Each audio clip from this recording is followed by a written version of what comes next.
Yeah. So, all right. Yes, what you it's can 5 hours. maybe Nick just introduce. Everybody can introduce themselves, I guess. And then from there, if you could introduce the project that you've been working on and how this all came about, and then I guess we could get into the 4th of May. Sure. All right. Yeah. And Johnny, the connections with all the Marys, so we understand the different Marys. Okay, so what I would do is, if everyone is listening, Marys, if you could just introduce yourself and say which, I guess, which, who your parent or grandfather, whoever was, your connection to David. Yeah. Yeah. So I'll start with me. So I am John Mary. I am son of John Mary, who was son of John Mary, known as Jack Mary. Jack Mary was the brother of David Mary. Right? Okay, I'll introduce myself. I'm Charles Mary. I'm the son of Cyril Mary, who is the brother of David. Yeah, I actually, as a little boy, remember seeing David. I'm probably the only one here who did. As I would have been 5 or 6 years old when I saw him. And just remember vaguely. And also he used to train in Trinidad and fly his biplane close to where we lived at that stage in Dow Village, California. Down by Dow Village, California. Wow. My dad was the manager of the business manager of the Golden Sugar Estates, which was extensive down there at that time. And David used to fly by with his biplane when he was training. Wow. Nice and low. And we'd all run out, oh God, look, Uncle David. That was about it. Wow. And he went off, and of course, we never saw him again. What age would you have been, and what age would he have been? Well, I would have been about, when I saw him, I'd been 5 or 6. Right. I was born in 35, so it was Right. just before he went off, you know. Yeah. Nice. Okay. But to say I knew him, of course, is just not. He was. Closest branch to that end of the tree. Yeah. Where was the Golden Sugar Estate? In the central of Trinidad, that's just beyond Couva. You go in. It became part of Caroni. Eventually, they sold to Kate and Lyle, and it was. Let's see. You'd go a little further down. You'd turn in after Couva, the next turning on the left hand thing. If you know down there, or some of you very well. But Okay. The Dow Village is a village there, and then beyond that was the railway line, and then the sugar estate. Okay. Interesting. That is brilliant. Okay, so who else we have? So maybe Auntie Anne, if you could, your thing is on mute though.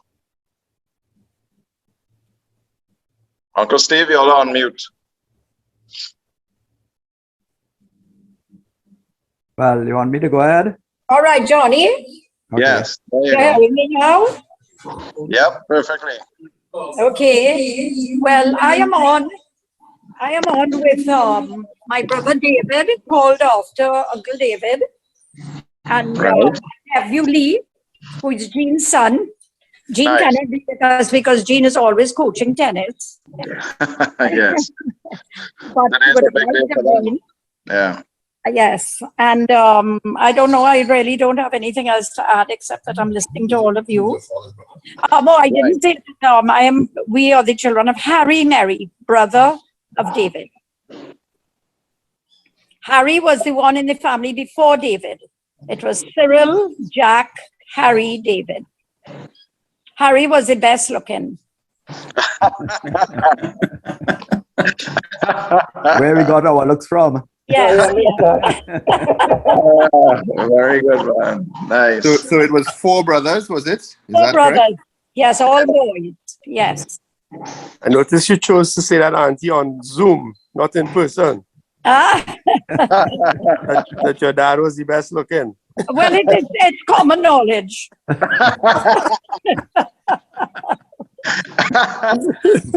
But it was just, all very interesting. funnily enough, I just came from Country Club playing the last day of tennis with Jean Mary. So there you go. Oh gosh, oh gosh. We And are you know we are she's hot. interlinked. You We are know she's interlinked. heartbroken because Oh, they've gosh. got rid of the country club. Yeah. Isn't that something? But you know, it was we knew it was going to happen one day, and the one day came. Yes. Yeah. Yeah. Anyway, sorry. You go ahead, Nick. Okay, I'm No, this finished. is all right. Thank you, Auntie Anne. And okay, well, David didn't say anything, but I guess Yeah, gonna well, I add was to I anything? was introduced by my sister Anne. all right. Okay, a fellow good-looking Well, last. Yeah, but you caught me with my morning face. no, but listen, sometimes it skips a generation, huh? Auntie Anne, I thought you were gonna say, well, you were naturally the best looking. So No, you take no, this is a camera. If it was audio, I could say that. And David, of course, is a very important person because he's the namesake. Yes, Yes. Yeah. absolutely. Yeah. Yeah. And Johnny, also, I would like to thank you for bringing us all in with this because we're very grateful and very interested. Great. Well, I'm happy, Ola. I'm happy to facilitate. Nick really is spearheading all of this. So the thanks really goes to Nick. Nick can explain to us now what he's been doing, how this all came about, because Cyril DeVoe, am I correct? Correct. Was connected. So I'm married to Catherine Hammersmith, who is her twin sister Christine is married to DeVoe. So we're all back in connection with DeVoe's here. Her other sister Nicola is also married to a DeVoe. So This is the sister, Johnny, the better looking one. Oh my Lord! Shots fired. I will keep quiet. I'm not going to say anything. We know the truth, Johnny. Yes, exactly. Marys keep the truth in their hearts.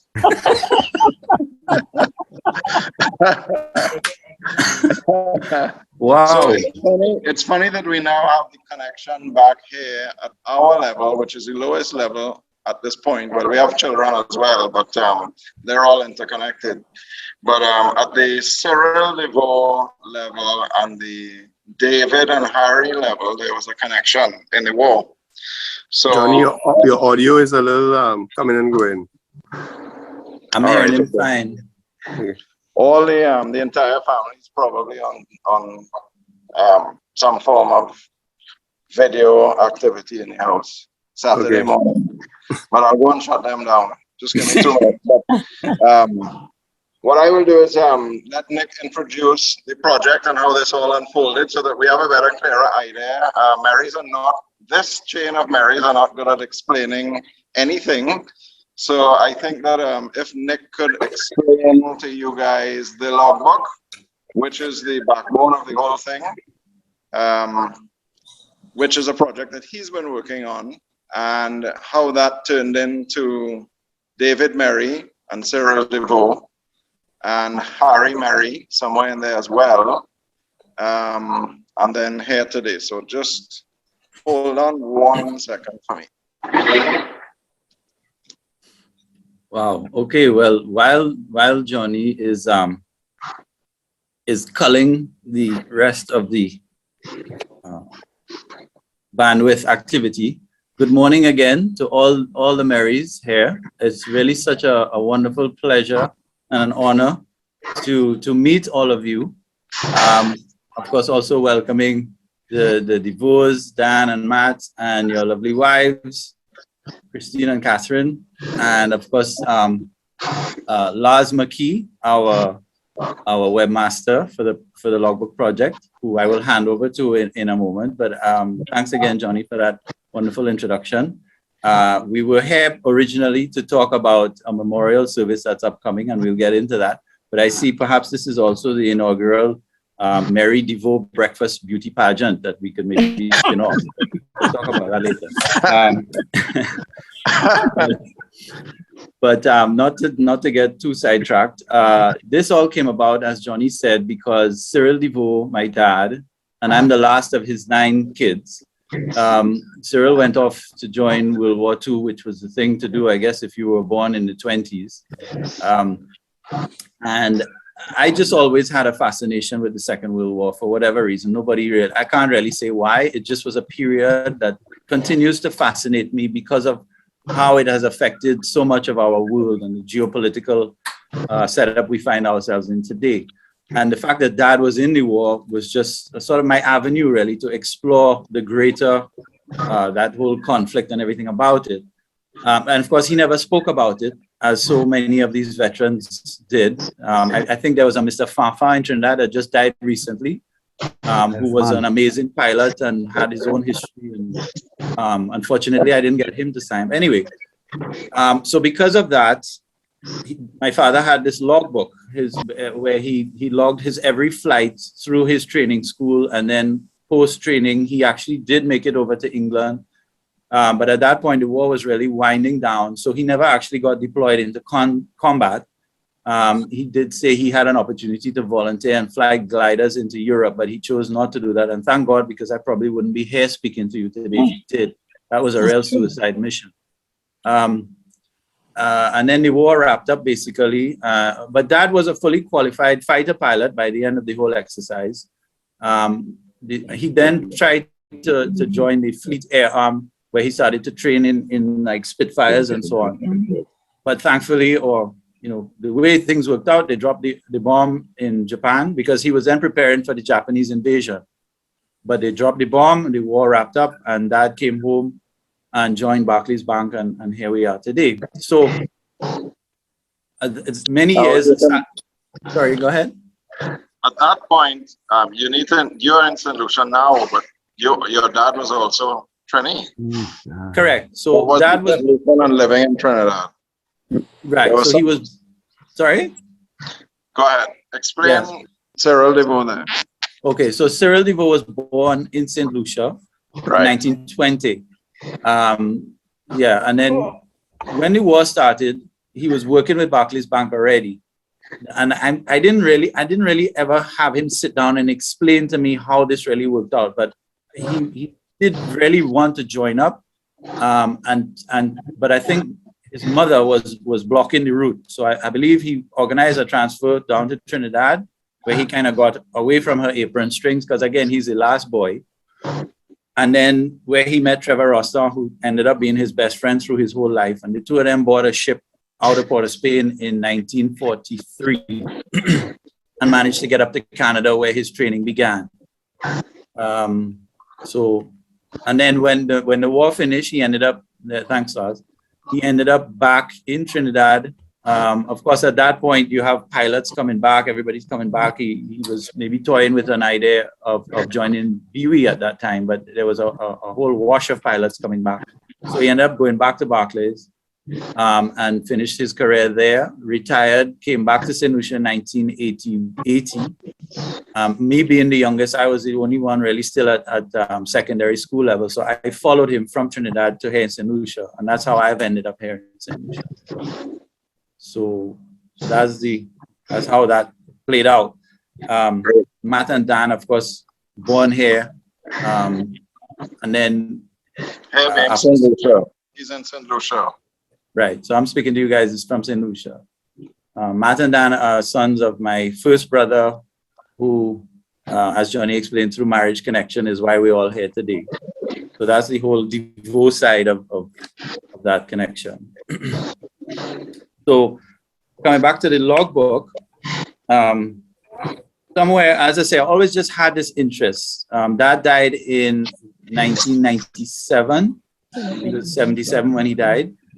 I never really found out much. He just didn't speak about it, and I wasn't smart enough to ask him about it.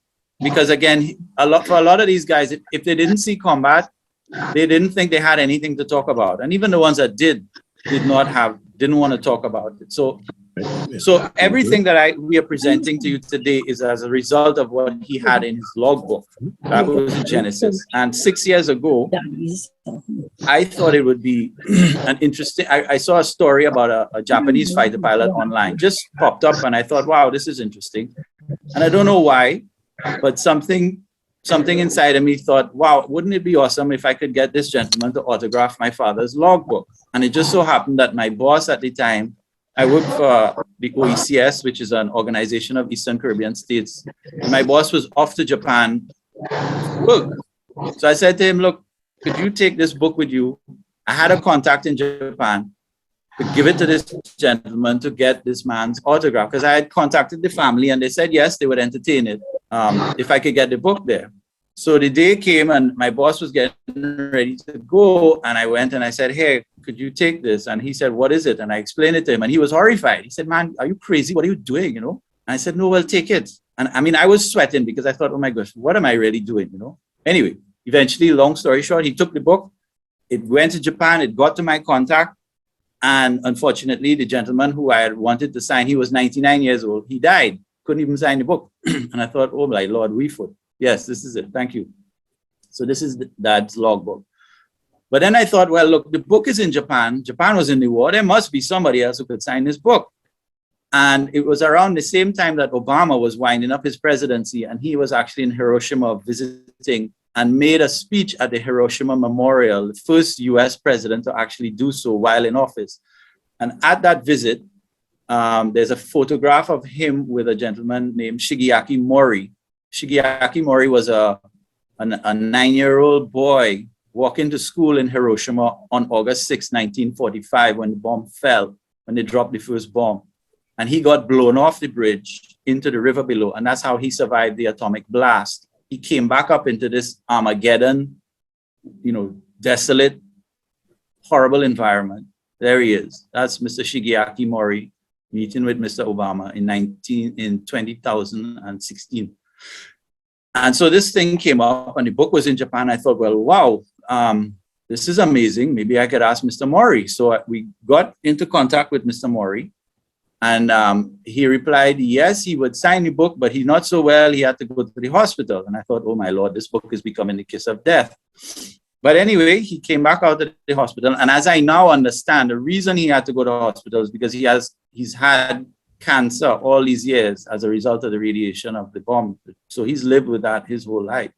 I now know that, but at the time I didn't understand that. Anyway, he came out of the hospital. We got the book to him, and lo and behold, Mr. Mori autographed Cyril DeVoe's logbook in 2016. Very simply, oh boy, Lars, you're on point. He autographed it. That's his autograph, Shigeaki Mori, in English characters. It didn't even occur to me to ask the gentleman to sign in Japanese. That little note in the top right in Japanese is my friend who had written that. I don't even know what that says actually, but she put a little sticky there. But when they sent me that very photograph, my mind was blown, and the doors opened, and I suddenly realized, wow. You know what I'm on?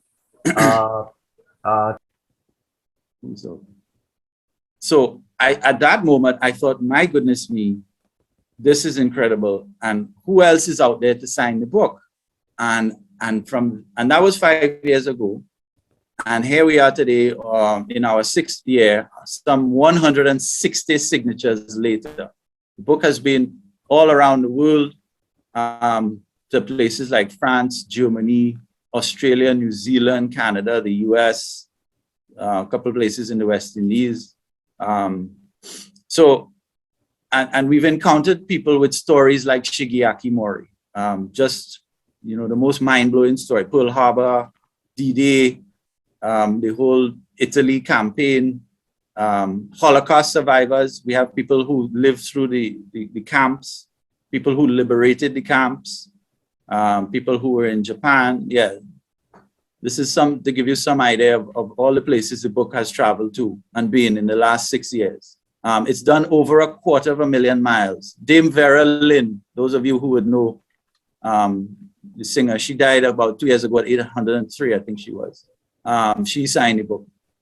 So it's just been an incredible project over these last 6 years of meeting the most amazing veterans and their stories. and they have signed and allowed us to participate in this little piece of history that we are just sort of stitching together in a very grassroots kind of as we go away, flying by the seat of our pants, literally. And so about 2 years ago, the gentleman who was very kindly showing all these slides, Mr. Lars McKee, sent me an email one day and said, man, you are either crazy or this is a great idea, but either way, I would like to be part of it. And I said, great, I need a website. And in 2 weeks, Lars turned around and all of these slides, everything you see in today has been orchestrated by Lars. Lars is the one that keeps me in check. And he's the behind the scenes guy. He's also a huge aviation enthusiast. He works in the industry. He has a lot of knowledge about planes and flying. Lars has taught me so much. Just going back through the data in the logbook that my father's experience, every flight was logged. Everything he did is logged in that book in some of the most incredible handwriting. And Lars literally line by line went through each and every entry. He has everything, like he extracted all the data. He has it in spreadsheets now. And he's gone through line by line and asked me questions and told me and made me understand so many things about my father's journey that I would never have known, ever. So without getting too much down that rabbit hole, one day Lars says to me, Nick, there are 3 entries in your father's book that are different from the others for 2 reasons. The duration of each of these flights is 2 hours in most cases. One is 3 hours. And also it says in the description, it says standard search. So here's Lars pulling up the entries, right? So this is the actual place in Dad's book. And I don't know if you could see that. Maybe Lars, can you zoom in on the lower part of that thing? And he pulls this up. Everybody, can you actually see what's on the screen now? To me it looks good, but for everybody else, I don't know. So I'm able to double click it and expand it with my fingers. So I mean that may be possible on phones. Yes, Yes. we'll see You that. see it perfectly. okay. If it's better, I can just bring up the picture instead. I think we are all right for now, Lars. Okay. And we will share, anything that anybody wants to explore more coming out after today. We'll be happy to share it with all of you.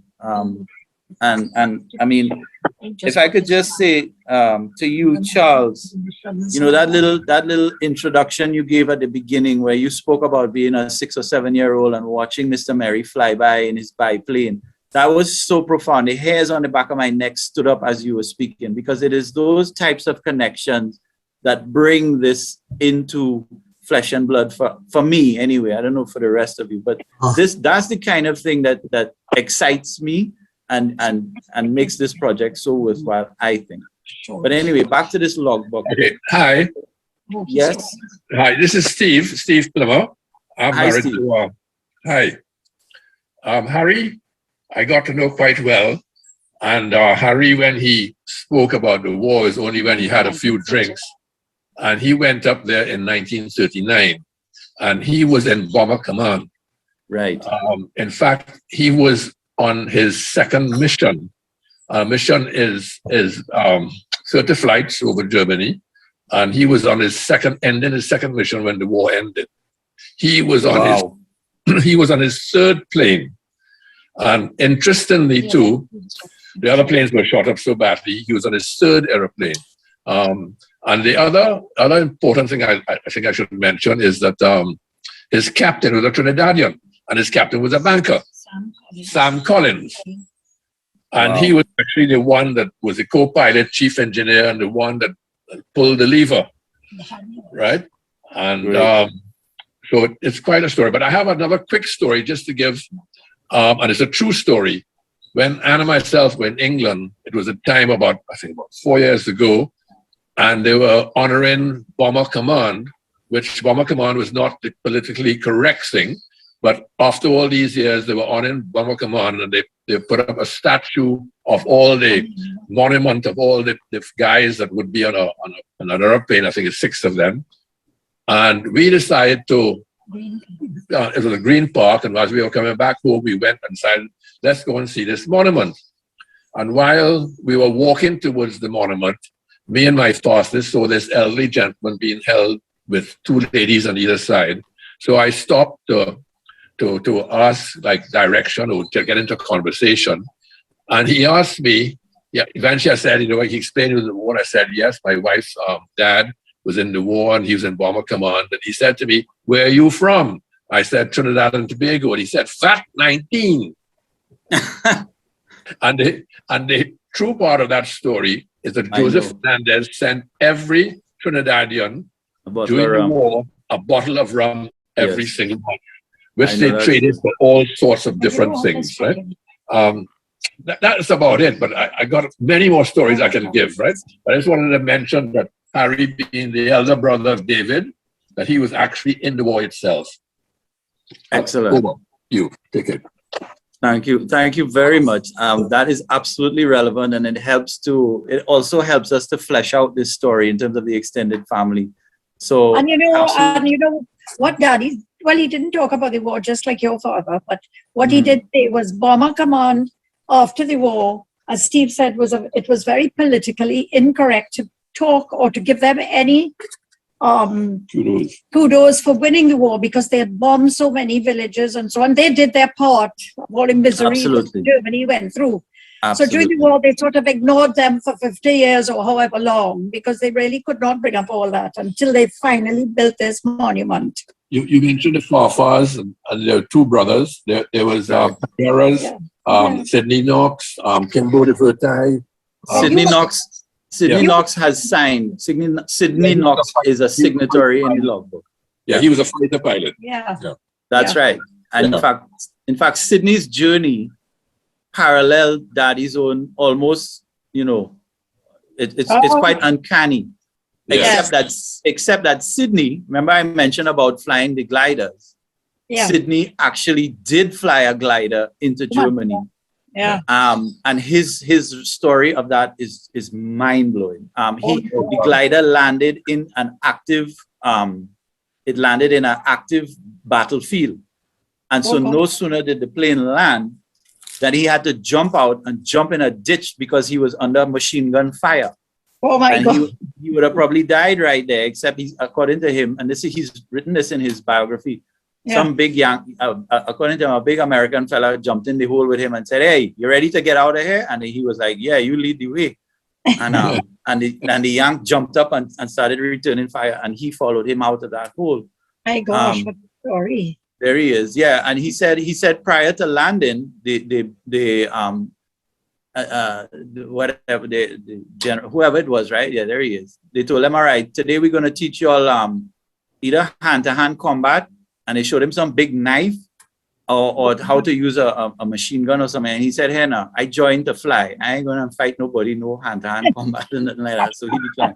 But it's a great story. But you see, Daddy was older than them because Daddy was born in 1913. Right. But because of family, whatever, he decided to go. He was older than them, and that's how come he went there from the very beginning of the war. He was there. Yeah. No, well, I mean, just the fact that you've mentioned that he did, so he was actually on his second tour of duty. It is actually miraculous that he survived that. Yeah. The fact that you are here is a miracle. It is. Because their death rate, their attrition rate in the beginning was horrendous. I think 43 is this second tour. That would have been 43, 44 when losses were at the highest. Yes. Yeah, no, for him to be alive, for him to come back home and survive that is miraculous. Amazing. So thank you, because again, this all helps to flesh out the full story. And now that, in fact, now that you've said those things, I'm coming back to you for a bit of writing. So just know you're setting yourself up a little bit there. We don't know very much. We really have anecdotes. That's what we know. All of it's important, even the little tangential things that you might think not important, they are, because some way that's how these connections work. So if I can go back and thank you again for that, I really appreciate that. They really didn't talk about it at all. No, they did not. They did not. And today is a classic example of how, because in their mind, these things were, well, you also mentioned another important point, and that is about, the extensive bombing and, one thing about this project, obviously we are treading into some very sensitive areas, and I'm not speaking to this, I'm speaking generally. Yes, So yes. we have met people who on both sides of the conflict who have lived through the most horrendous things, Yes. unspeakable things, the things that they Yes. have told me. So this is not about, this whole project is not to try and dredge up past ghosts, but it's really to try and understand where we are and how we are, and just to, Yes, yes. to see things that, just to give you a new appreciation. I mean, even this whole horrendous mess in Ukraine and so on, it bogs my mind. But so coming back, Lars, if you could put back up the entry again, that these three lines in my father's book, and Lars starts to ask me one day, Nick, what are these about? Your dad goes up for 3 days, 3 consecutive days, 7th, 8th, and 9th of May. He's a passenger, and it says there, as you can see, it says search. So what this actually, and of course, I'm sitting there completely, clueless. I said, well, Lars, I have no idea what you tell me, And Lars being Lars, this is where Lars shines. So you give Lars a little tidbit like this, and the next thing you know, he's off to the races, and he starts to pull up all sorts of information about this crash, about what these entries related to. First question he said to me, he said, next day, he said, Nick, does the name Mary mean anything to you? Now, my good wife is sitting next to me here, and she's smiling because my head is like a sieve, right? We have 5 children, and on a good day, I get their names right. So, of course, he's telling me Mary, and I'm like, Mary? And I thought it was familiar, but I said, Mary? No, I don't know anybody named Mary. And then, of course, eventually, my poor slow brain kind of started to fire up. And I thought, wait, no, hold on a minute. Yes, I do know Mary, through this connection with my nephews, Daniel and Matthew, married sisters, and one of them is married to a Mary. So, yes. And then Lars comes back and tells me this story. He says, well, your dad, maybe Lars, you could jump in here and tell me at that point, exactly what you had found out. Well, obviously, I went down that rabbit hole. Look, what were they looking for? It was a standard search. Obviously, they were looking for something, and it turned out, obviously, that they were part of a search for a missing aircraft. And at that point, yes, gone down that rabbit hole, finding out that it was piloted by a David Mary, and as Nick said, there we were, and it turned out that he was from the Caribbean, Trinidad, and at that point, the connection for me was really, okay, they were both from Trinidad. Maybe, I mean, it's a long shot, but maybe in some way they might have known each other either before the war, during the war, or at least, maybe there's a connection after the war. And yeah, and I think there's a few times I got really, really stunned, and Nick's answer coming back to me was one of them. When he actually said that there's, yes, he actually did know somebody called Mary, and then it turned out that, there is a bit of a family connection here. So thank you, Lars. So that was just for me a mind blow moment on so many levels. But if, even to say that these 3 entries, we always say, well, Dad never actually was engaged in combat, but this is an actual real life situation of my father being in a search party. So, okay, yes, you could say, well, it wasn't combat, but it was real in the sense that this, they're looking for a downed aircraft. And again, this never would have surfaced were it not for this logbook and these entries and Lars being Lars. And then, of course, the Trinidad connection was amazing enough. But then to extend that and realize, oh my gosh, this is a Mary who potentially is connected back to our family. So it was just a real, this is so typical of so many mind-blown moments that we've had on this journey. But, and then, of course, to then actually connect back to Johnny, and Johnny to actually say, yes, that David Mary was my granduncle, my grandfather's brother, and yes, there is a connection. So it was just like, wow, isn't that something? It was really just an amazing thing. And so that, ladies and gentlemen, is the nucleus of why we are all sitting here today in terms of how we are all connected through this logbook on this journey. In the meantime, the other thing we wanted to tell you all about is that so Lars, again being Lars, has found the details about the crash site and the farmer, the actual farmer who owns the field where the plane came down. And there's been some correspondence back and forth. And on the 4th of May, which is the upcoming 80th anniversary of this event, the owner and then some other folks, some other interested parties from some air club, Lars, if you could throw up that other slide.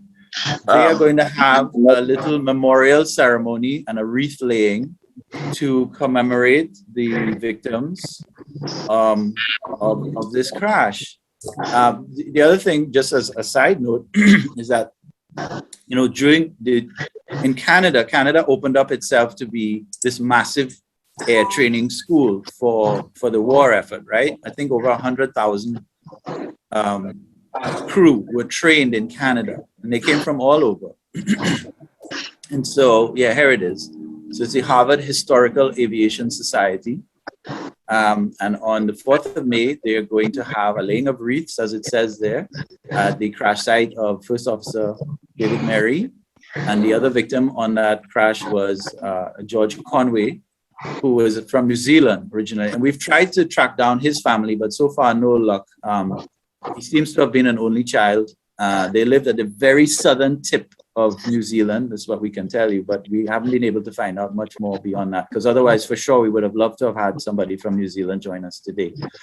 The logbook has been through New Zealand. I think I mentioned that before, but not in connection with this. But if we could find a family member, we certainly would make that connection. Anyway, so there's going to be this this memorial on the 4th. They're doing it in the evening, which is another interesting part about this whole thing, because the crash did happen at night. Apparently they got a little disoriented and there was heavy smoke, which was some of the factors that led to the crash. So it's going to be in the evening. They're going to record it, and we will happily share it with you. I think we're trying to see if there will be a live feed as well, Lars, but it's kind of... Yeah, we're hoping to. And one of the reasons why the 4th of May, I mean, they took off, Merry and Conway, they took off on the 4th of May, just 15 minutes to midnight. But why we're also selecting the 4th of May is that the owner of the field, the farm field where the crash occurred, is actually a Dutch immigrant.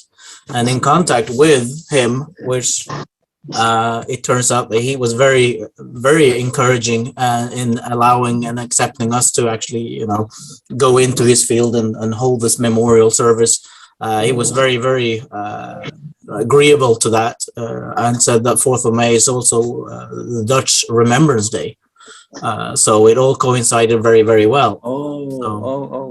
So that's also one of the reasons why it's on the 4th of May, although the crash may have occurred on the 5th, but they took off on the 4th of May. So that's why. Can I ask a question here? Sure. The current owners of that field or farm or estate or whatever, is it the same owner as back when they crashed, or the same family, or has it changed hands? No, it has changed hands. It was at the time of the crash in 1944. It was just an open pasture field at that time, owned by a Mr. Knight, who was a local Canadian resident of the area several generations back. It has since traded hands and is now part of, at some point between 44 and now, it became a cultivated area, and it's also now it was, I don't know exactly when it traded hands, but it's now owned by this Dutch family called Elizabeth and Dirk Appel from Holland, and it's part of a dairy farm. So how did they know there was a crash site there? I mean, was it marked and labeled, and was there some sort of monument there? What is there on site that they, as the new owners, could know a plane from the World War, you know, however many years ago crashed there? They had no idea. So they had no idea. They did not know that crash occurred until I told them. Wow. The location of the crash was only known in the formal RCAF inquiry that was made in 1944. So it was actually fairly detailed. Well, within a quarter of a mile quadrant. That's how they did. They're doing quite well in Canada. But anyway, so we knew that from the inquiry back from 44. But then there were attached to the inquiry, there were some photographs of the site from aerial photographs, and we had some quite help to actually go and find the location, more of it. Good. Hmm. And is it still very raw in nature, or has it been farmed? Sorry? The actual site, has it been farmed, or is it raw in its state? No, it's today part of a, I don't know what kind of a crop it is, but it's part of a cultivated land. So Mr. Apple is cultivating that land. At the time in 44, it was a big patch of poplar trees. So it was just, you know, part of a pasture field, and it was a lot of trees on it. So, yeah. Good. They said that there's some interest to actually go out there with metal detectors and see if they could, there's probably 1 or 2 bits and pieces of the plane still there. So, you know, if they find anything, we'll keep you guys up to date, which is always interesting. And if you could tell me a little bit about the Harvard club, where's that club from? Who are they? What do they do? The Harvard Historical Aviation Society is really started around that aerodrome, which is called the number 36 Penhold aerodrome. They're a historical society trying to preserve the legacy and the history around, you know, the Canadian efforts back then. This is a Canadian outfit. Correct, and they're all part of the history around in the area. And there was a gentleman called Bill McKay who was instrumental in actually assisting us, who I got in touch with over Facebook, and who was part of that outfit. And he was instrumental in you know, assisting us in trying to locate the exact location of the crash that we believe is the exact location of it. And then obviously through his association, Mary and Conway were actually commemorated on Veterans Day on 11th November last year in a speech through these guys. But Bill and, you know, the HHAS just kind of very readily volunteered to hold this short memorial service on site on the 4th of May. And it you know, at first my hope was really just if somebody could stop by the road and just maybe hold a minute observe a minute of silence or something just in commemoration of it. But we took it a lot further than I could ever, or we could have ever anticipated, to a point where they're now actually going to lay a wreath and hold a commemorative speech.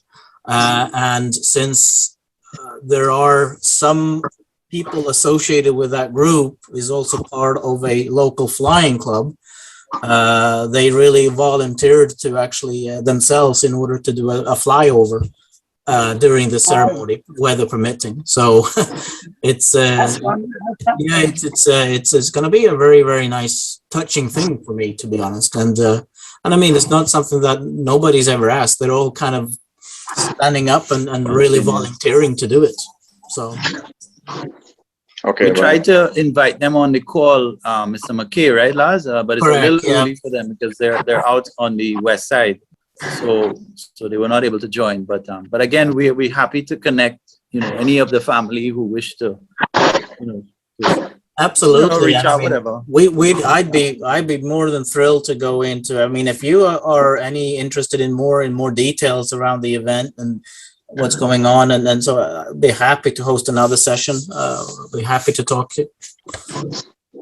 Because they will record it, and we will certainly share whatever they share with us back with you guys. Nick, can I just ask 2 quick questions? Sure. So just from, I don't know who could help answer it, but from the Mary side, do we know where David Mary is buried today? And when it happened, what, like, are they on the Mary side, or where he passed away? Like, did they give him a Calgary? Did they give him a city? Does anybody remember back then? We have his tombstone. There is a picture of his grave. Oh, I'm so glad. Yes, what we don't have is a lot of photographs of David Merry himself. So let me just throw this out to the group here, please. We are hoping that after today that you all will, share whatever information you have of David, any pictures, anything with his plane, anything that you could dig up there, Charles, that you would be happy to share with us. We would be so happy to get, because as you see, there's a photograph of Mr. Conway, but there's really not much on Mr. Merry. Yeah, both Conway and Mary are buried in the Red Deer Cemetery, local to where the crash occurred. So there is a photograph album that does exist. I told Johnny about it. Pat Care has it. I am supposed to have David's scrapbook when he was a schoolboy and all that kind of thing.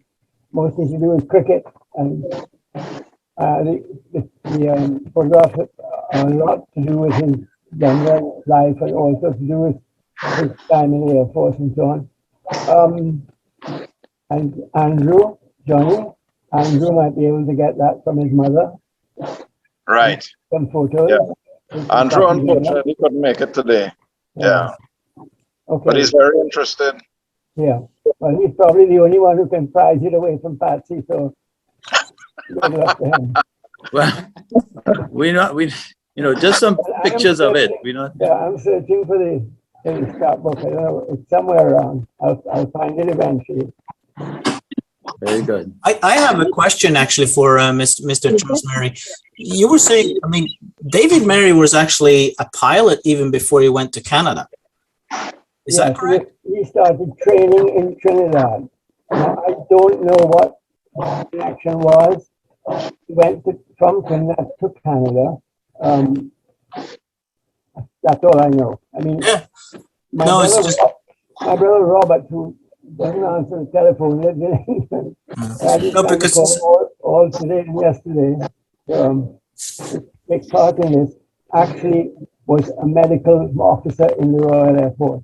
He was a right-wing commander, anyway, he was very high up, and he found out some stuff about David to do with the crash and so on years ago, and I could ask him to pass it on as well. When I finally get him, he doesn't answer the phone.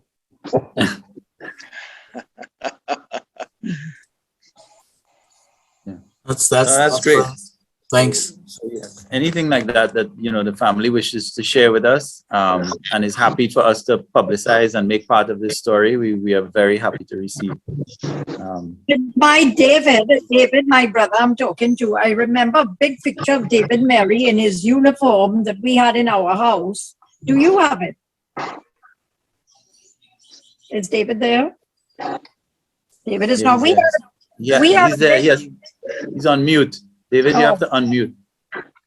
We had a big picture, I remember, all our life in our family home of David Merry in his uniform. Yeah, right. Sorry about Do you have it, David? I should. I have that, and I have one of him and Victor Stallmeyer going out to bat. Yeah, we're not interested in cricket. No, you mean a nice picture. No, the cricket is relevant. We can take a picture of that picture and send it to them. Yeah, but they have one in the Oval because I gave one to Steve Malmondos. So I could always go there and take a picture. But try and take a picture and so we can send it, because it's not nice to see the empty question mark where it's right. Exactly. Yeah. But the cricket is fine too, and Cyril was an avid cricketer as well. So it's all connected. So whether with a bat or in a uniform, whatever. Okay, good. Can I VAT 19. Something about the Cyril and cricket? What he told me about David was, Cyril actually played for the West Indies, scored in 1933, and was a considerable West Indian player during the 30s. He told me that David was a much better batsman than he was, and that if he had not died, he would have certainly been an opening batsman for the West Indies. Wow. And that has been confirmed to me by all the Victor and Jerry Gomez and all the fellows who actually played with him. So that's what I can Thank you. It was actually noted. It was noted that David Mary was on the Penhold cricket team actually, and it was noted I believe the week that he was missing, they were supposed to have played, I believe, another team, and he was greatly missed. It was said in that game. So obviously a very good cricket player. Yeah. Whatever happened to that gene?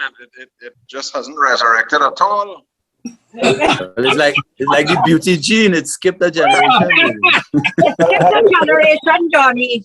No, but it didn't sort of any future generations. I have to tell you another story about that because I think we need more about 19. yes, I have to tell you another story about that because I played first with soccer bit and my father used to say, not good enough. When my brother Robert came to work as a doctor in Trinidad for a while, went down in the nets one day and he had a couple of West Indian players bowling at him and he hardly played a ball. And Dad came home and said, worse than you. Oh, Lord.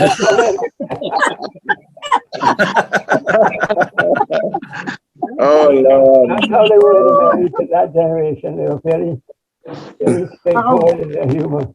With all these compliments going on in the family, I don't know how we are still kind of sane. That's what keeps it interesting, man. You have to laugh, otherwise you'll cry. So as you all are speaking here, and I'm just mindful watching the time, I'm just thinking that what might be nice, and you, Mary, Clan, can discuss this among yourselves, but maybe you all might want to prepare a little statement, and maybe even a little video. Maybe Johnny, I'm throwing this out at you in short notice, I know, but maybe a little statement, just something that you would like as the family to be read at the memorial on the 4th, that we would pass back on to Mr. McKay and so on, and ask them if they would just read, at the site from a little statement from the family. And maybe even if Johnny, if you want to, or one of you would like, maybe Charles, maybe if it came from Charles would be lovely, a little recorded statement that they could play at the memorial in honor of Mr. Mary. Just something for you guys to think about. I am not trying to put anybody on the spot, or maybe I am, but just something that y'all might wish to do. I throw that out for you for your consideration. You don't have much time though. I think today is what, the 30th, so you have 4 days, but I leave that with you. Okay. All right. Well, thank you for including us. It's been lovely. It's been really, really lovely to meet all of you, to hear these stories. This has added so much value to what we are doing. And I'm so grateful to all of you for your time today and your interest. Thank you again. And thank you as well. Thank you very much. Just before you close, Nick, what specifically would you like us to try and get together for you? I mean, is there any sort of end, or is there, what are you looking for to add to this story? Just photographs, some information, what? It's very organic. Whatever you guys wish to share, wish for us to include in his profile. I love all the little anecdotes. The cricket is important. It's also important for me on this journey as a West Indian to flesh out these profiles, because talk so much about history is recorded by the victors, and so when the Americans or the English get together, they make these grandiose, or even the Aussies and the New Zealanders, they have Anzac Day. These people really go out and celebrate their war heroes, and we in the Caribbean just don't do that, and so like I say, whatever you guys feel like sharing, I will happily receive and thread into this story about who Mr. Mary was and what he was and what he represented. So I leave it to you. Obviously, yes, whatever photographs initially we could get. Did you know that David was the son of an Anglican priest, Canon Mary? No idea. No, I didn't. Imagine. Yeah, that's how we are here. That's how we are here. He came to Trinidad as a missionary. Wow. I think it's called a missionary. I'm not sure. He came to Tobago, no? I don't think it was Trinidad. I think they were all born in Tobago. Arima. Arima? They grew up in Arima. I don't know when they came, but they grew up in Charles Arima. may know more about this than me. As far as I know, he was first in San Fernando, right? then he was in various places, moved around from church to church. Arima for a long time, Belmont, Tobago, and so on. The interesting thing is that while he was in San Fernando, he met a young girl called Mary Dolly. And these were two Dolly girls who had come down from Jamaica to look after their uncle, who was also a priest in the Anglican Church. And I think the other girl married a fellow from Santo Domingo, because their son came back many years later to Ixta and used to come and meet with her. Anyway, the thing is that they were a very old West Indian family, the Dollys, and they've been in Jamaica and the other islands for many, many years. So that the Mary name was new, but the West Indian connection was very old. Right. Several 100 years. Well, there you go. Yeah. Mission accomplished. Yeah, I I'll think try to so. pick up that Tobago connection, because I'm almost thinking maybe I'm confusing that. I think that Jack, my grandfather, there was some. I'm not sure whether he was born in Tobago. I'll have to find that No, out. he was. He and Dad, He was both born in Tobago. right. So that's my. That's the, yeah. Okay. Are there any So what photographs we of know is, I Charles think that, and Mary? Are there any photographs of Charles Mary, who's in this call, and David Mary, by chance? No, No. Okay. no, I don't think so. Okay. Well, if you look in the album that Andrew might be able to get, but I don't think we have to go in the middle of the night and steal it. Oh Lord, you know, we're not trying to create any feuds, no family And you feuds, will be in please. charge of that. no, I think Just we take a few need to pictures. You just need to go with a bottle of about 19, man. Yeah. 2 bottles maybe. I get it. No, but Um, Andrew is very interested, very, very interested. Andrew, So is his daughter, Christina, apparently, who apparently is very big into the family tree. So they both are great. very interested. They couldn't make it today.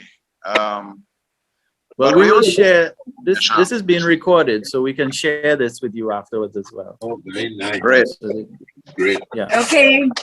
Thank you Right, very well, much. Appreciate Again, it. thank you all so much. Lovely to meet all of you. I'm also looking forward to a little note about Harry, and the photographs. And then, like I say, Right. Johnny, whatever you want to share to be read on the 4th. Okay. You and Charles maybe. Okay. Thank Okay. you. Bye. Thank you. Everyone. Aye. Bye bye. Thanks. Bye.